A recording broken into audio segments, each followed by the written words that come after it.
Simbolismo del templo cristiano.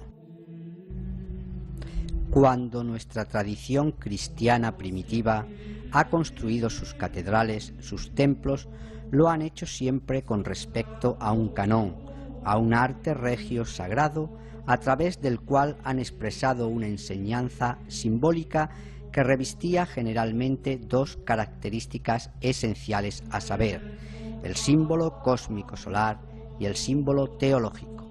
Desgraciadamente, hoy en día no existe este arte sagrado de construcción cuando se construye una catedral o un templo, sino más bien lo que podríamos denominar un arte religioso, y entre estas dos nociones existe una diferencia radical.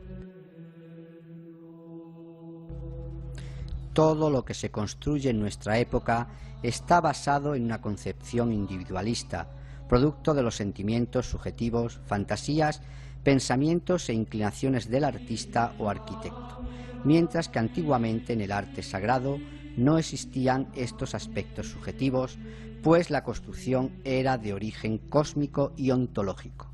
No existía una visión personal, sino más bien la traducción de una realidad que rebasaba ampliamente los límites de la individualidad humana. Esto es justamente lo propio de este arte sagrado, ser un arte suprahumano que es la cristalización en el plano sensible de la belleza ideal. La belleza es una forma de lo divino, un atributo de Dios, un reflejo de la beatitud divina, decía François Chouon. Por eso, decía también Platón, que lo bello es el esplendor de lo verdadero. Es bien evidente que en un arte así concebido, con un valor casi sacramental, el artista no puede dejarse guiar por sus propias inspiraciones. Su trabajo no consiste en expresar su personalidad, sino en buscar una forma perfecta que responda a prototipos sagrados de inspiración celeste, a leyes cósmicas que expresan principios universales. Así, la estética se vincula jerárquicamente a la cosmología y por mediación de ésta a la ontología y la metafísica. Este orden jerárquico determina el carácter esencial del arte sagrado, que es el de ser simbólico, es decir, el de traducir mediante imágenes polivalentes la correspondencia que relaciona entre sí los diversos órdenes de realidad, el de expresar mediante lo visible lo invisible y el de conducir al hombre hacia éste. En el plano concreto, el símbolo es a la vez un vehículo universal y particular. Universal ya que trasciende la historia, ya sea este primitivo o judío, o egipcio o cristiano, cualquier símbolo, independientemente de la tradición a la que pertenece, nos presenta un carácter universal. Y es particular porque se adapta a una época precisa. Ofrece así una doble realidad, una realidad sacra universal que es propia a tal o tal tema y una realidad particular que se incorpora a una época determinada. Todo edificio sagrado es cósmico, es decir, que está hecho a la imagen del mundo. Esta imagen es, en primer lugar, una imagen realista en el sentido de que en los muros y los pilares del templo están representados la tierra y el sol, los animales y las plantas, los trabajos del hombre y las distintas condiciones sociales, la historia natural y la historia sagrada, de forma que ha podido decirse que las catedrales eran enciclopedias visuales. El templo no solo es una imagen realista del mundo, sino más aún una imagen estructural, es decir, que reproduce la estructura íntima y matemática del universo, y en ello reside el origen de su sublime belleza. Por eso Platón dice en su obra Fileo: no es lo que el vulgo entiende generalmente por este nombre, como por ejemplo la de los cuerpos vivos o su reproducción, sino que es lo rectilíneo y circular, hecho por medio del compás, el cordel y la escuadra, y estas formas no son como las demás, bellas en determinadas condiciones, sino que son siempre bellas en sí mismas. La forma cuadrada de la Jerusalén celeste, Apocalipsis 21:12, está directamente relacionada con el propio principio de la arquitectura de los templos. Toda arquitectura sagrada se reduce en realidad a la operación de la cuadratura del círculo o transformación del círculo en cuadrado. La fundación del edificio comienza por la orientación, que es ya en cierto modo un rito, pues establece una relación entre el orden cósmico y el orden terrestre, o aún entre el orden divino y el orden humano. El método tradicional, y podemos decir universal, pues se le encuentra donde quiera que haya una arquitectura sagrada, fue descrito por Vitruvio y fue practicado en Occidente hasta el fin de la Edad Media.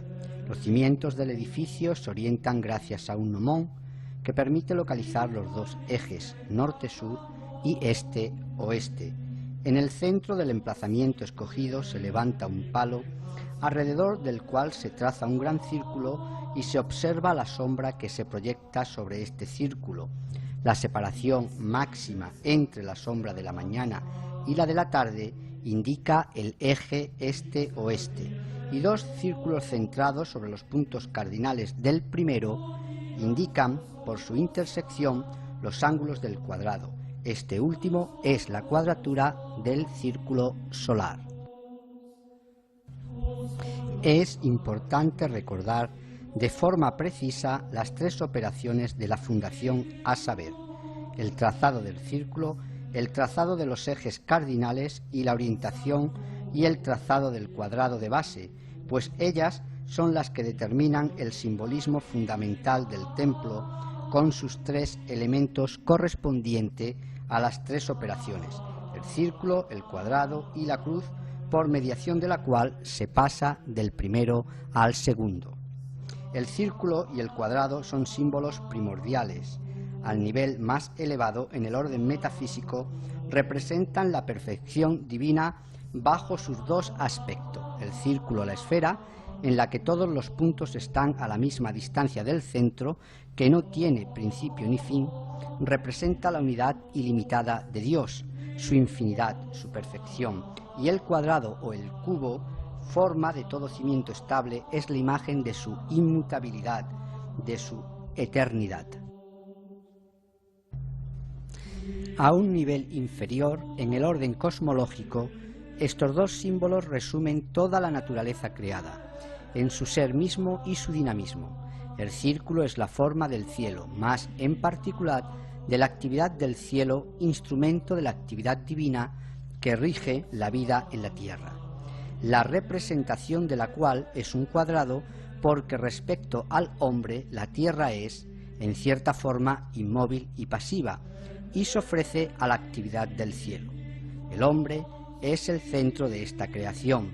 Él la sintetiza y establece un vínculo entre lo alto, esencia, cielo, y lo bajo, sustancia, tierra, y esta relación viene simbolizada precisamente por el signo de la cruz. Esta relación entre el orden cósmico y el orden arquitectural está magníficamente resumida en esta fórmula lapidaria grabada en una de las paredes del templo de Ramsés II. Este templo es como el cielo en todas sus disposiciones. Esta relación del círculo con el cuadrado o de la esfera con el cubo es realmente el fundamento de la arquitectura sagrada, a partir del cual se concibe y se realiza todo el edificio. En efecto, si pasamos del plano horizontal que nos ha ocupado hasta este momento al plano vertical y al mismo tiempo de la geometría plana a la geometría del espacio, comprobamos que todo el edificio se reduce al esquema de la cúpula y el cubo.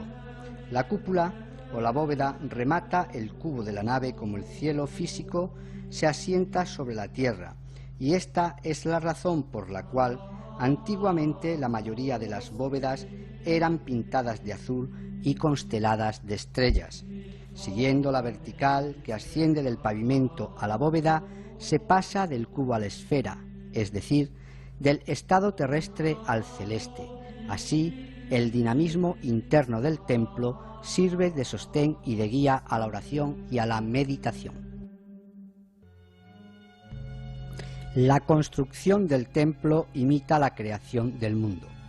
Platón decía que este creador es el gran arquitecto del universo. Concretamente, dijo el filósofo, Dios es geómetra. La geometría, base de la arquitectura, fue, hasta el comienzo de la época moderna, una ciencia sagrada, cuya formulación, por lo que a Occidente se refiere, proviene precisamente del Timeo de Platón y a través de éste se remonta a los pitagóricos. Es precisamente San Agustín quien trajo esta mística platónica del número a Occidente. En su tratado de música expone la teoría según la cual la música y la arquitectura son hermanas, ambas hijas del número y espejo de la armonía eterna. Los constructores de la Edad Media conocieron la analogía entre la proporción arquitectural e intervalos musicales e inscribieron a veces esta analogía en la piedra. Los 5 poliedros regulares son para Platón los arquetipos de la creación. Esta matemática explica en particular lo que le parece a primera vista inexplicable al admirador de las catedrales, la atmósfera sutil de esos edificios cuya armonía es cuasi divina, así como la impresión de perfección que producen. El elemento esencial era para estos la noción de relación y de proporción entre las distintas partes del edificio. La principal, llamada también proporción divina, era el famoso número de oro o sección dorada, 1,618 igual a φ. Los 2 números que desempeñaron el papel más destacado en la construcción de estas formas y volúmenes fueron la década, cuya raíz es la tetraquis, suma de los 4 primeros números, 1 más 2 más 3 más 4 igual a 10, y la péntada. La década era el número mismo del universo, base de la generación de todos los números representados, planos o sólidos, y por tanto de los cuerpos regulares correspondientes a algunos de ellos. El pentáculo, polígono estrellado o estrella de 5 brazos, fue el símbolo del amor creador y de la belleza viva y armoniosa, expresión de ese ritmo imprimido por Dios a la vida universal. Servía para determinar correspondencias armónicas, pues entre todos los polígonos estrellados, este es el que ofrece directamente un ritmo basado en la proporción o número de oro, que es la característica por excelencia de los seres vivos. Moesel, que es un arquitecto, ha hecho un trazado de los principales monumentos de Egipto, de Grecia y de Roma. Ha demostrado que todos los diagramas geométricos, planos horizontales o secciones verticales, se reducen a la inscripción en uno o varios círculos concéntricos de uno o varios polígonos regulares. Esto nos lleva de nuevo al rito de fundación, pues el círculo rector del plano deriva a menudo del círculo de orientación del que hemos hablado. Este círculo rector es segmentado bien astronómicamente en 4, 8 o 16 partes, o bien más generalmente en 10 o 5, es decir, mediante la inscripción en un círculo de un decágono o un pentágono regular, lo cual permite obtener planos irradiantes en los que los elementos y los conjuntos estén unidos por cadenas de proporciones basadas en el número de oro. Si queremos un ejemplo de esas armonías numerales, la Catedral de Troyes nos ofrece uno notable. Las mediciones hechas en la nave central han mostrado que los pilares de la nave se ensanchan ligeramente al acercarse al santuario de acuerdo con la modulación dorada, de manera que el fiel que avanza hacia el altar franquea a cada tramo una nueva puerta de oro. Igualmente, en las naves colaterales, la relación de altura entre los capiteles de la clave de arco es dorada, así como la distancia entre los pilares con respecto a la altura de los capiteles de encuadramiento. A esta armonía plástica se le añade, por otra parte, otra armonía aún más misteriosa de orden místico. Se ha observado que la clave de arco del coro está a una altura que, reducida como es debido a pies y pulgadas, da 88 pies y 8 pulgadas. Ahora bien, 888 es la cifra que corresponde al nombre de Jesús en griego, como pueden observar 888 si descomponemos su nombre. Además, el Cordero degollado y el Cristo triunfante están representados en las claves de arco del coro a esta altura de 88,8. El número 888 se encuentra igualmente alrededor del altar, símbolo de Jesús. El santuario está rodeado por 8 pilares y sus aberturas dan a los 7 ábsides pentagonales que representan la irradiación de las 7 iglesias del Apocalipsis. Esta sacralización del mundo y del espacio se manifiesta claramente también en la orientación del edificio. Hemos visto que la orientación formaba parte integrante del rito de fundación, por el trazado en el círculo rector de los ejes cardinales. En la tradición cristiana primitiva, la iglesia está orientada ritualmente en la dirección oeste-este, con la cabeza, el presbiterio, vuelta hacia el este. Esta es una tradición que viene atestiguada desde muy antiguo. Esta orientación ritual para la oración se perpetuó durante todos los siglos cristianos. El sol, saliendo por el oriente, es el símbolo de Cristo, a quien se le llama Sol de Justicia y Oriente, conforme a las palabras del Evangelio de San Mateo, que dice: como el relámpago que sale del oriente y brilla hacia el occidente, así será la venida del Hijo del Hombre. Así, cuando el templo está correctamente orientado, con su eje principal en la dirección oeste-este, el coro y el altar quedan del lado de donde proceden los rayos del sol visible y los del sol de justicia, cuya luz alumbra a todo hombre que viene a este mundo. La nave es un rectángulo o cuadrado largo que se extiende de este a oeste. La puerta está al oeste, a poniente, en el lugar de menos luz que simboliza el mundo profano o también el país de los muertos. Al entrar por la puerta y avanzar hacia el santuario, uno va al encuentro de la luz. Es una progresión sagrada y el cuadrado largo es como un camino que representa la vía de la salvación. Así, por una parte, el templo considerado en su traza reproduce los ejes cardinales, las 4 direcciones del mundo, en relación con las 4 estaciones del ciclo anual, y, por otra parte, considerado en su volumen, se identifica con el espacio entero, al ser de hecho una cruz sólida. Esta cruz, de 3 dimensiones, tiene brazos orientados siguiendo las 6 direcciones del espacio, los 4 puntos cardinales, el cenit y el nadir, las cuales, junto con el propio centro, forman el septenario. Tratemos ahora de abordar uno de los ritos más misteriosos que se llevan a cabo durante la consagración del templo. Se trata de la inscripción del doble alfabeto. Este rito se realiza inmediatamente después de la abertura de las puertas y la entrada del pontífice en el nuevo templo. Sobre el suelo de la nave se traza con cenizas una cruz de Sant Andrés o gran X alargada, que une los 4 ángulos, y el pontífice que consagra inscribe en los brazos de esta cruz con la punta de su báculo el alfabeto griego y el latino, antiguamente a veces el alfabeto hebreo. Este rito se aclararía, creemos, si se lo asociase a un simbolismo de origen judaico en relación con lo que acabamos de decir sobre la cruz de 6 direcciones. En realidad, el elemento más enigmático del rito es a primera vista la inscripción de las letras. Ahora bien, hay que recordar que entre los hebreos, como también entre los árabes, los egipcios, los hindúes y muchos otros pueblos, el lenguaje y por lo tanto el alfabeto es considerado sagrado.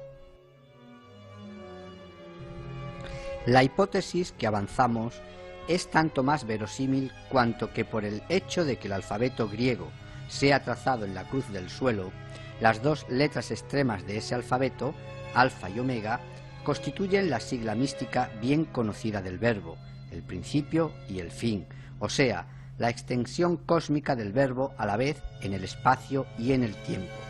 Si sumamos las últimas letras del alfabeto latino, griego y hebreo, es decir, AZ, AO y ATH, obtenemos, poniendo A como factor común, la palabra azot.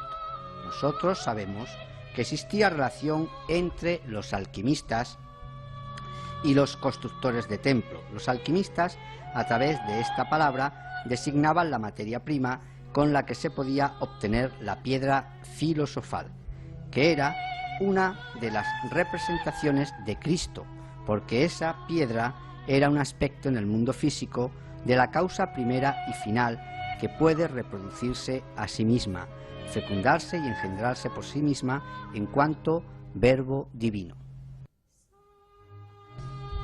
Otros simbolismos podrían apoyar esto que acabamos de exponer. La X, en griego, es la primera letra del nombre de Cristo y en latín representa el número 10 o década, símbolo pitagórico y platónico, como hemos visto, de la unidad múltiple de la creación en su perfección.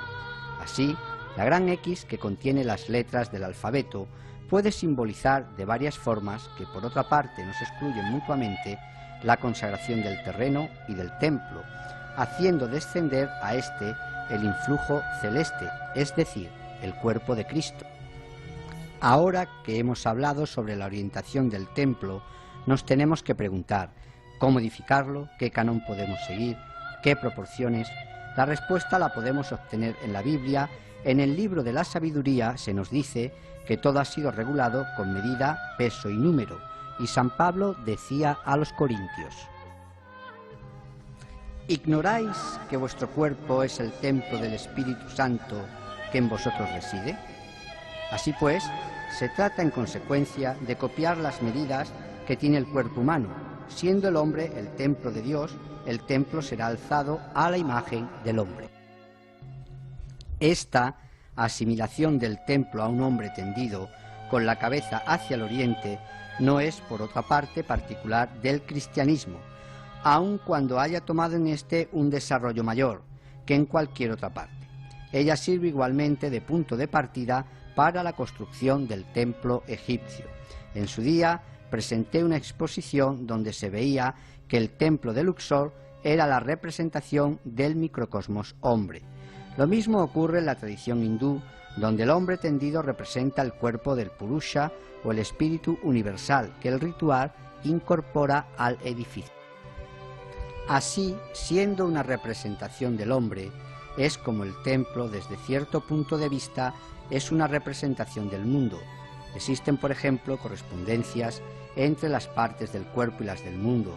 Los pies corresponden a la tierra, la cabeza redonda a la bóveda celeste y el edificio al semicírculo del ábside. Los sentidos están relacionados con los elementos, etc. Guillermo de Saint-Thierry ha hecho notar que un hombre, con las piernas y los brazos extendidos, puede inscribirse en un círculo trazado con un compás, con la punta fija colocada sobre el ombligo. Esta figura se superpone, como es fácil de ver, al diagrama utilizado en el rito de fundación, la cruz en el círculo.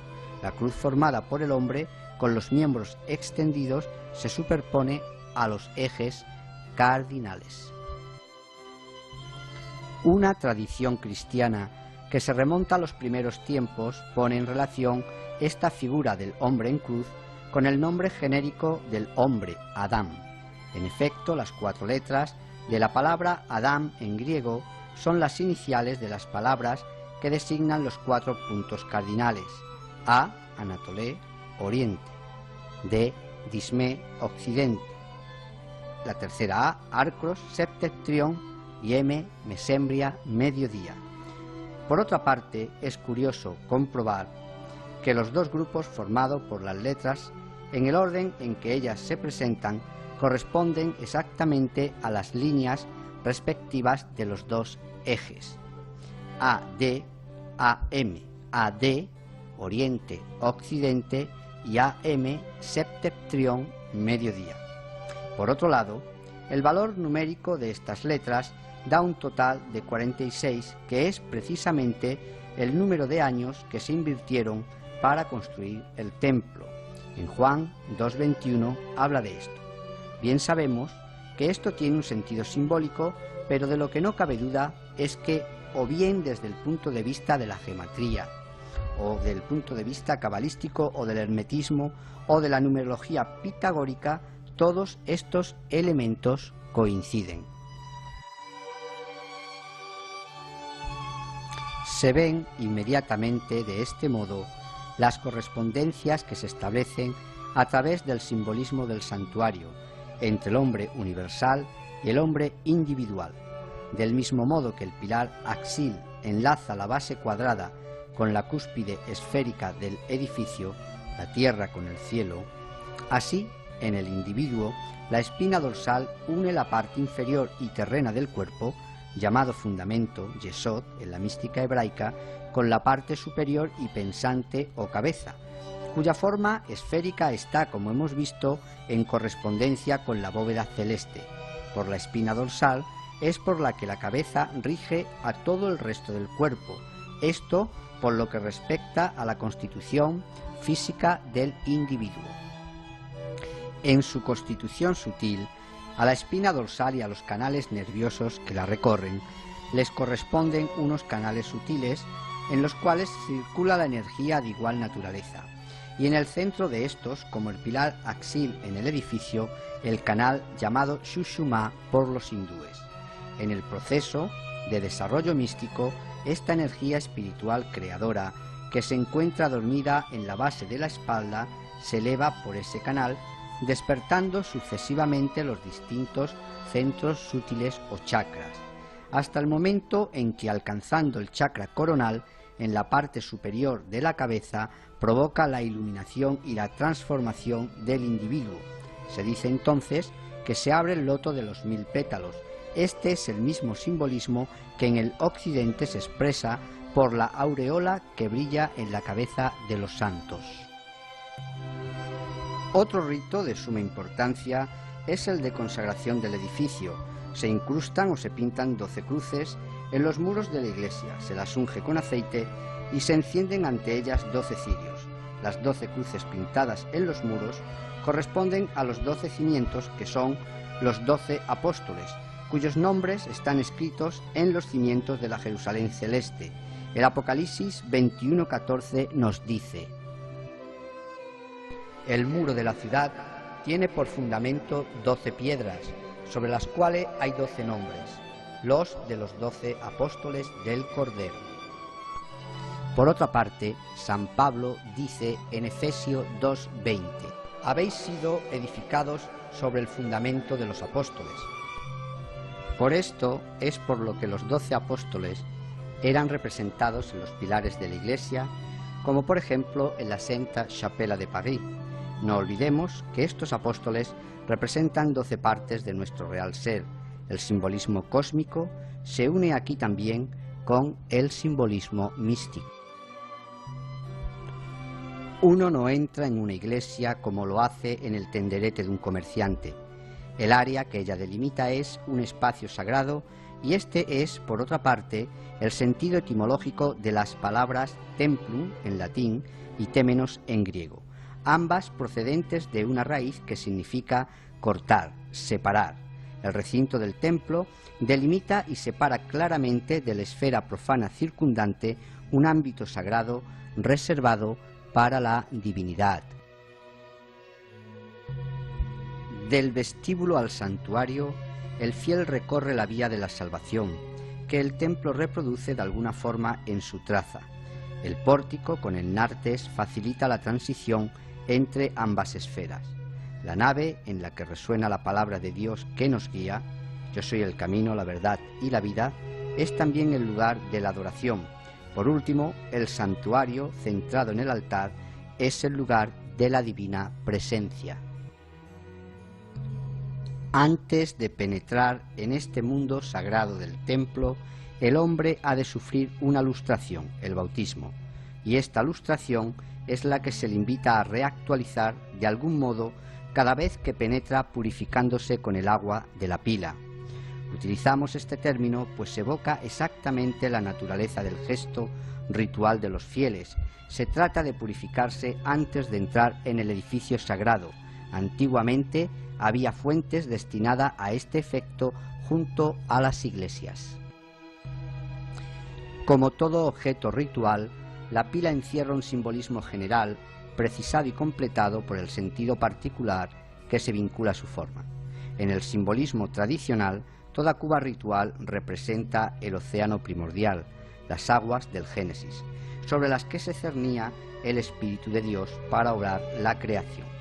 Y por referencia a esas aguas es por lo que el batisterio o la pila de agua bendita poseen el poder de obrar una regeneración, una recreación. Con las conchas de las que a menudo están hechas las pilas de agua bendita, no abandonamos el simbolismo acuático con el que se vincula toda idea de purificación y de renacimiento.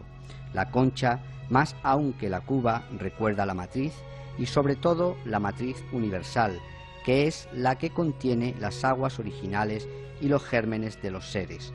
Ella evoca de forma sorprendente ese abismo obscuro de la energía creadora. De este modo se explica que ella se haya convertido en el emblema del segundo nacimiento. Prosiguiendo con nuestra exposición, nos referimos ahora al campanario, que sin embargo no es un elemento primitivo de la arquitectura cristiana. A partir del siglo X se colocó frecuentemente encima de los campanarios un gallo. El gallo, en efecto, es un animal solar. El gallo ha venido a ser incluso la imagen de Cristo en persona. San Ambrosio llama a Jesús Gallus Mysticus porque vencedor de las tinieblas y del infierno ha resucitado por la mañana y nos llama a las obras de la luz. Esta mística del gallo, simbolizando la vigilancia del alma que espera la venida del Espíritu, sol espiritual, se perpetuó durante toda la Edad Media. Así vemos que el gallo está realmente en su lugar, colocado en lo alto del campanario, ave solar, posada en la torre solar como sobre una torre de guardia, atalaya la salida del astro del día, y cuando éste aparece, su voz, secundando la de las campanas del alba, exorciza a los demonios de la noche y anuncia la eterna resurrección del sol de justicia. Hablemos ahora de la puerta del templo. En nuestros días hemos olvidado la importancia de los gestos. Cualquier persona que se acerque a una catedral entra en ella de la forma más maquinal que sea. Sin embargo, existe el misterio del tránsito. La sacralidad del tránsito y de la puerta adquiere todo su valor cuando se trata del templo, y por eso se colocaban en la entrada de los edificios sagrados guardianes, estatuas de arqueros, dragones, leones o esfinges, personajes semidivinos, o aún divinos como el llano de los romanos, dios de la puerta, Janua, y del primer mes del año, el que abre el año, Januarius.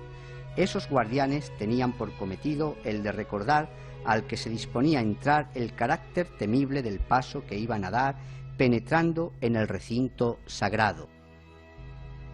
Tú que entras, vuélvete hacia el cielo, dice una inscripción que hay sobre la puerta de Mozart en Francia.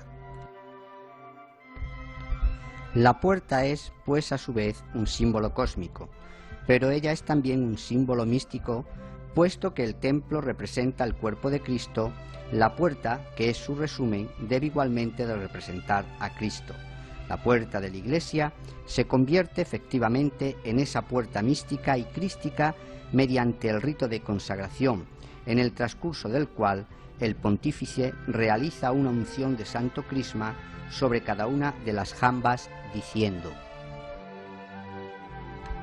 que esta puerta sea bendita, consagrada, que sea una entrada de salvación y de paz, que sea una puerta de paz por la intersección de aquel que se denominó a sí mismo la puerta, nuestro Señor Jesucristo.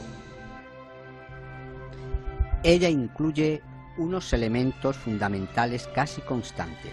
El tímpano lo ocupa la imagen de Cristo en majestad o en gloria, siendo la escena representada generalmente la del juicio final o la visión del cielo abierto según el Apocalipsis, o a veces la ascensión o la transfiguración. En todos los casos se trata de un Cristo glorioso. Es la imagen del Pantocrátor, del Señor del universo. A sus costados se ven los 12 apóstoles y a veces los 24 ancianos del Apocalipsis, los coros angélicos. Suelen encontrarse igualmente en esta escena del tímpano o en sus contornos a los dos San Juan, San Miguel y el episodio de las vírgenes prudentes y las vírgenes necias. Otro elemento ornamental lo constituye el zodíaco con los trabajos correspondientes a cada signo, luego a cada mes. La representación del zodíaco reviste una importancia especial. Él materializa el ciclo celeste, el movimiento del cielo, es decir, la actividad del Verbo en el mundo. El mundo es una revelación cíclica de Dios en el tiempo y el espacio. El cielo representa el movimiento de la vida, movimiento circular alrededor del Sol divino, como los planetas y los signos alrededor del Sol visible. El círculo del zodíaco se divide en 4 partes, siguiendo los ejes que pasan por los equinoccios y los solsticios.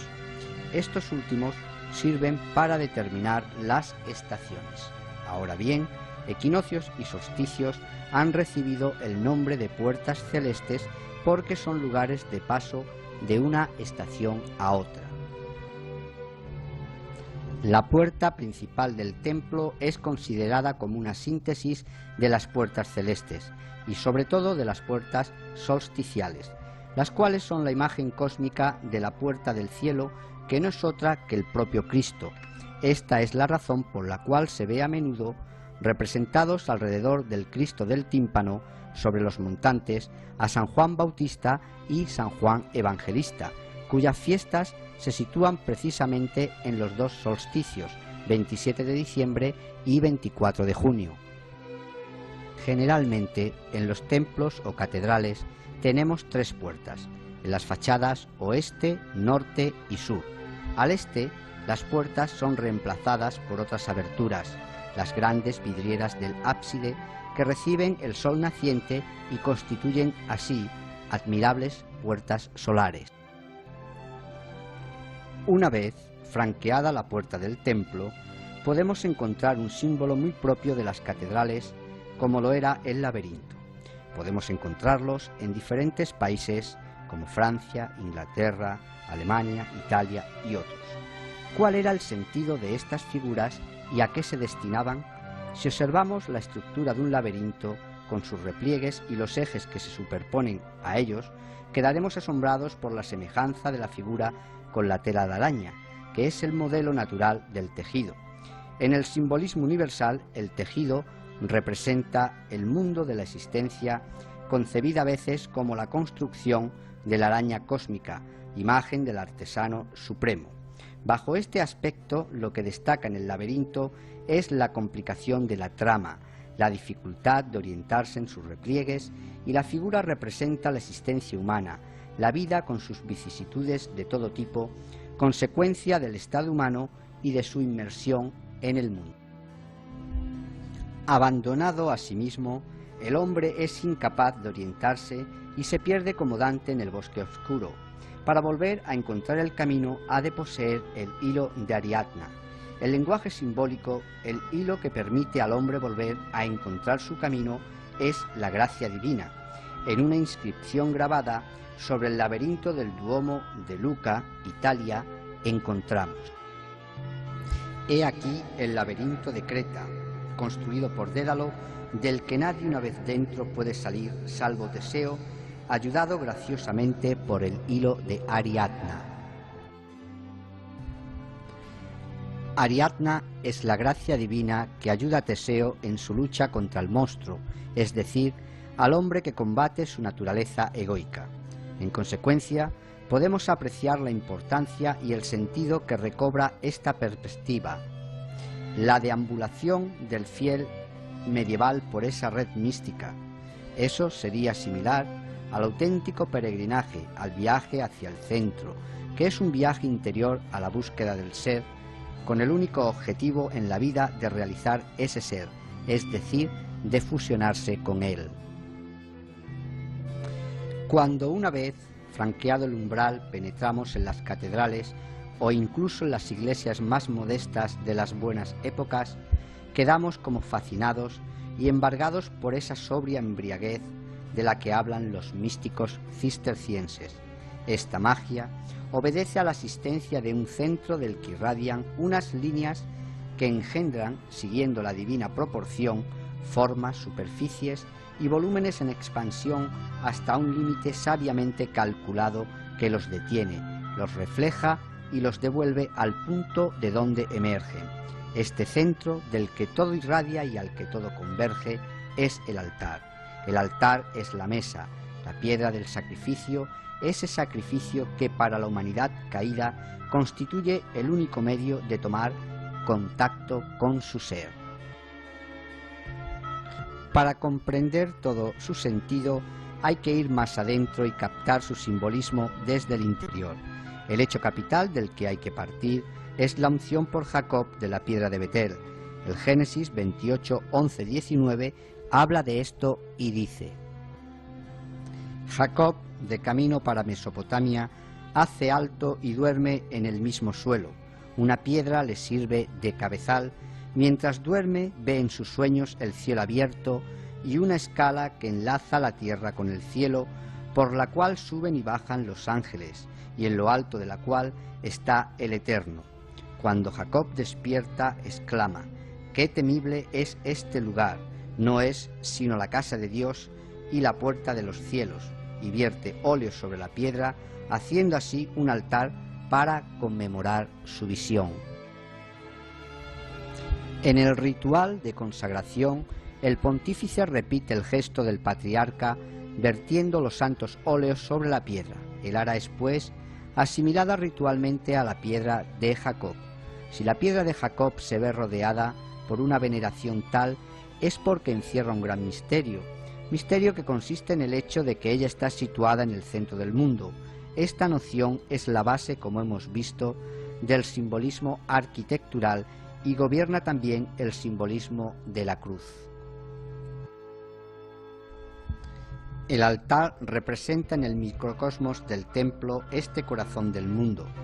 El altar es asimilado al corazón del hombre y sobre este altar del corazón es donde el hombre debe realizar el gran sacrificio santificador, la sublimación total de sus energías.